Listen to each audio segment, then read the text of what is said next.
Hello students, BA first year education second यानी शिक्षा शास्त्र द्वितीय पेपर की क्लास में आज मैं आपको टॉपिक मुस्लिम कालीन शिक्षा यानी मुस्लिम शिक्षा के भाग 4 के विषय में बताने जा रही हूँ। इससे पहले हम मुस्लिम शिक्षा का पार्ट 1, पार्ट 2, पार्ट 3 पढ़ चुके हैं और आज जो है ये हमारा लास्ट पार्ट है, लास्ट 4 पार्ट, जिसमें आज हम मुस्लिम शिक्षा के विषय में पूर्ण ज्ञान प्राप्त कर लेंगे। ये मुस्लिम कालीन शिक्षा में क्या क्या शिक्षा व्यवस्था थी, कैसा पाठ्यक्रम होता था, अनुशासन क्या था, जिसके विषय में मैं पहले बता चुकी हूँ।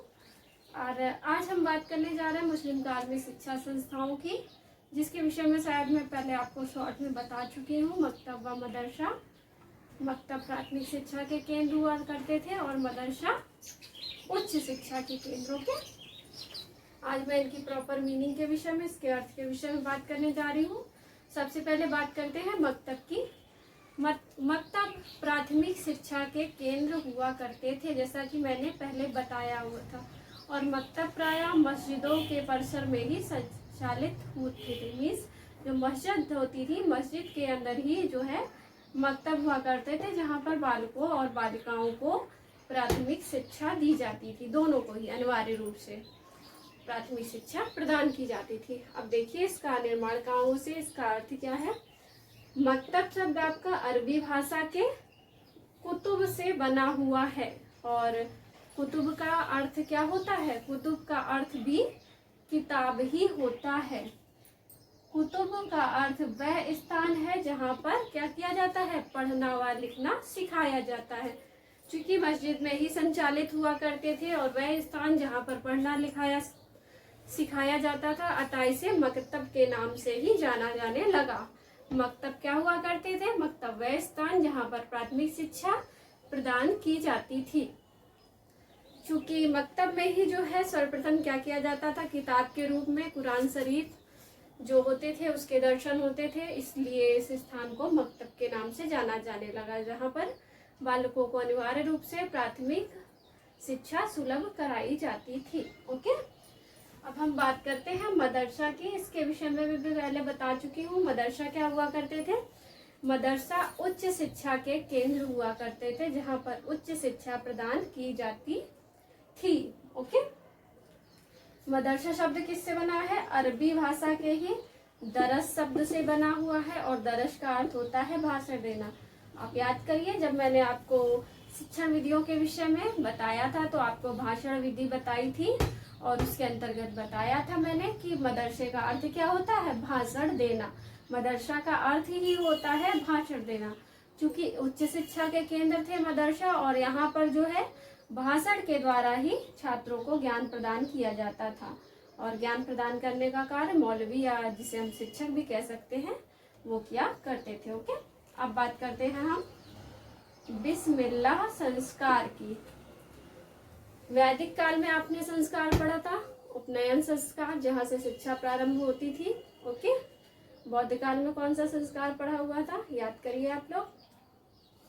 ठीक है, ये आप लोगों के लिए कार्य है कि आप फिर से वैदिक कालीन शिक्षा में जहाँ से शिक्षा प्रारंभ होती थी उस संस्कार के विषय में, बौद्ध काल में जहाँ से शिक्षा प्रारंभ होती थी उस संस्कार के विषय में, और मुस्लिम शिक्षा तो मैं बता ही रही हूँ, तो बिस्मिल्लाह संस्कार से प्रारंभ होती थी, जिस तरह से वैदिक काल और बौद्ध काल में हुआ करती थी। तो मकतब में यानी मकतब में प्रवेश के समय एक छोटी सी रस्म निभाई जाती थी, और इस रस्म के द्वारा जो है बालक को मकतब में प्रवेश दिया जाता था। लगभग 4 वर्ष की आयु के पश्चात जब बालक 4 वर्ष का हो जाता था तो उसे मकतब में प्रवेश करने के दौरान एक छोटी सी रस्म निभानी होती थी, जिसमें वह अपने गुरु या मौलवी या अध्यापक, कुछ भी कह सकते थे, वैसे मुस्लिम काल में उसे मौलवी के नाम से जाना जाता था। तो मैंने बता इसलिए दिया ताकि आप जाने कि मौलवी किसे कहते हैं, मौलवी अध्यापक को कहते थे। ओके, तो मौलवी के समक्ष उपस्थित किया जाता था, नए वस्त्र धारण कराए जाते थे, और इसके बाद जो है मौलवी उसके सामने कुरान शरीफ की आयतों को पढ़ता था और उसे दोहराने के लिए कहता था। अगर बालक दोहरा लेता था तो ठीक, अगर नहीं दोहरा पाता था तो उसका बिस्मिल्लाह कह देना ही पर्याप्त माना जाता था, इसीलिए इसको बिस्मिल्लाह संस्कार कहा जाता है। और बिस्मिल्लाह का अर्थ क्या होता है? अल्लाह। ओके। अगर वह कुरान शरीफ की आयतों को दोहराने में सक्षम नहीं होता था तब क्या करता था बालक? बिस्मिल्लाह केवल कह देता था और इस तरह से उसकी प्राथमिक शिक्षा शुरू हो जाती थी बिस्मिल्लाह संस्कार के पश्चात। ओके, तो ये आपका बिस्मिल्लाह संस्कार हो गया, मकतब, मदरसा और बिस्मिल्लाह संस्कार के विषय में हमने जाना। अब हम नेक्स्ट एंड लास्ट हमारा टॉपिक जो है मुस्लिम कालीन शिक्षा के गुण एवं दोष की बात करते हैं। जैसा कि पिछले 2 चैप्टर में भी मैंने आपको बताया, वैदिक काल में, बौद्ध काल में भी, कि आप इसके गुण एवं दोष का कंक्लूजन खुद निकालेंगे, खुद निष्कर्ष निकालेंगे पूरा चैप्टर पढ़ने के बाद कि इसके गुणों को किन श्रेणी में रखा जाता है और किन चीज़ों को दोषों की श्रेणी में रखा जा सकता है। ओके, फिर भी मैं थोड़ा बहुत आपको हिंट देना चाहूँगी। तो सबसे पहले बात कर लेते हैं मुस्लिम कालीन शिक्षा के गुण के विषय में। मुस्लिम कालीन शिक्षा के गुण क्या थे? सबसे पहला गुण क्या था? अनिवार्य एवं निःशुल्क शिक्षा। क्या मैंने इसके विषय में आपको नहीं बताया है? बताया है। ओके, मैंने आपको अनिवार्य एवं निःशुल्क शिक्षा के विषय में बताया है, राज्य के नियंत्रण के विषय में बताया है, इसके साथ ही साथ अध्यापकों का या मौलवी का, गुरुओं का कह सकते हैं, उनका सर्वोच्च स्थान के विषय में भी बताया है। तो ये कुछ क्या हो सकते हैं? इसके गुण हो सकते हैं। ओके, ये इसके क्या हो गए? गुण हो गए। इसके इसी तरह आप और भी जब पूरा चैप्टर अच्छे से पढ़ेंगे तो और भी इसके गुणों के विषय में जानकारी प्राप्त करोगे कि इसमें और क्या क्या गुण निकल सकते हैं। मैंने यह कार्य चाहूँ तो मैं आपको बता भी सकती हूँ पूरा, लेकिन मैंने इसलिए दिया है क्योंकि इसको आप खुद करेंगे, पूरा चैप्टर का एनालिसिस करेंगे तो आपको खुद ही इसके गुण एवं दोष नजर आ जाएंगे, जैसा कि प्रीवियस 2 चैप्टर्स में आपको मैंने बताया था। ओके, इसके बाद पुरस्कार व छात्रवृत्ति, जैसा मैंने बताया था, दंड व पुरस्कार के विषय में भी था।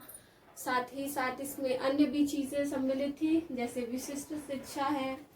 अब दोषों की बात कर लें तो दोष में सबसे पहला दोष तो यही निकल कर आता है जो मैंने स्टार्टिंग में बताया था आपको, इस्लाम धर्म का प्रचार व प्रसार। ओके, इसके साथ साथ अरबी भाषाओं पर जोर, अरबी व फारसी भाषाओं पर जोर, स्त्रियों के लिए उच्च शिक्षा का निषेध। ओके, और साथ ही साथ दमनात्मक अनुशासन। ये सारे पॉइंट्स के विषय में मैं आपको बता चुकी हूँ। आई होप नहीं, डेफिनेटली बता चुकी हूँ। मैं आपके इन पॉइंट्स के विषय में बता चुकी हूँ। तो यही इनके गुण व दोष निकल आते हैं।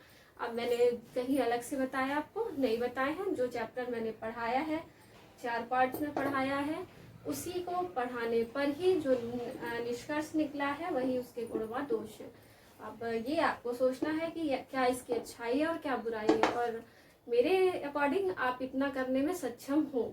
ओके, कि आप उसके गुण व दोषों को अलग अलग पॉइंट आउट कर सकते हो। तो मैं गुण एवं दोषों की बात करूंगी, आपको एटलीस्ट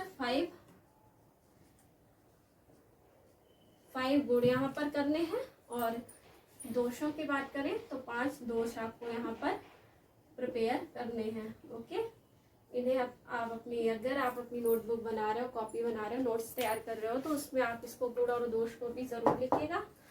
5 गुण और 5 दोषों के विषय में लिखिएगा।